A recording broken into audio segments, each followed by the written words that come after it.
Investigation നടത്തുന്നുണ്ട്. Already നമ്മുടെ കസ്റ്റഡിയിലുണ്ട്. ഇന്ന് രാവിലെ വിശദമായ ചോദ്യം DIG എറണാകുളം മെയിൻ സതീഷ് ബിനു സാറിൻ്റെ നേതൃത്വത്തിൽ നടത്തിയിട്ടുണ്ട്.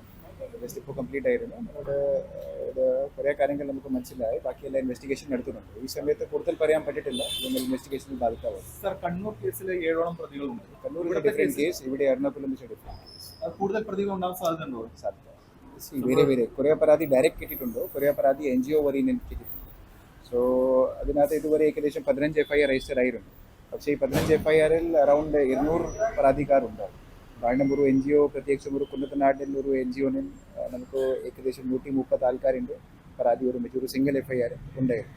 സോ ഏകദേശം അറൗണ്ട് 200 ആൾക്കാരുടെ പരാതി ഈ 15 FIRൽ തന്നെ. ഈ രാഷ്ട്രീയ നേതാക്കളുടെ ഇപ്പോൾ ഈ സമയത്ത് പങ്കിനെ കുറിച്ച് നമ്മൾ അന്വേഷിക്കുന്നുണ്ട്. ഇപ്പോൾ എല്ലാ ആംഗിൾസ് ഓപ്പൺ ആണ് ഇൻവെസ്റ്റിഗേഷനിൽ. ഇത് എന്തെങ്കിലും തെളിവ് കിട്ടിക്കഴിഞ്ഞാൽ ഉടൻ തന്നെ ശക്തമായ നടപടി ഉണ്ടാവും. കമ്പനികളുടെ പേര് ഈ ബാങ്ക് സ്റ്റേറ്റ്മെന്റുകൾ കാണാൻ പറ്റുന്നുണ്ടോ? CSR ഫണ്ട് ഏതെങ്കിലും കമ്പനികൾ? അങ്ങനെയൊന്നും ഇതുവരെ കാണുന്നില്ല. ഈ ആരെങ്കിലും രാഷ്ട്രീയ നേതാക്കൾ ആരെങ്കിലും ഇപ്പോൾ NR ആണെങ്കിലും എല്ലാ ഇൻവെസ്റ്റിഗേഷനിൽ തീരുമാനിച്ചിട്ടുണ്ടോ നമ്മളിവരാരെങ്കിലും? എല്ലാ ഇൻവെസ്റ്റിഗേഷനിൽ പുറത്ത് കൂടുതൽ പ്രതികൾ ഉണ്ടാവും അല്ലേ?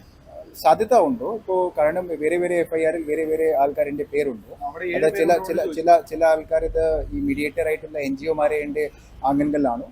പക്ഷേ ഡയറക്റ്റ് മെയിൻ പ്രതി അനന്തു കൃഷ്ണൻ തന്നെയാണ് ഈ എല്ലാ FIRലും അക്യൂസ് ഉണ്ട്. Thank you.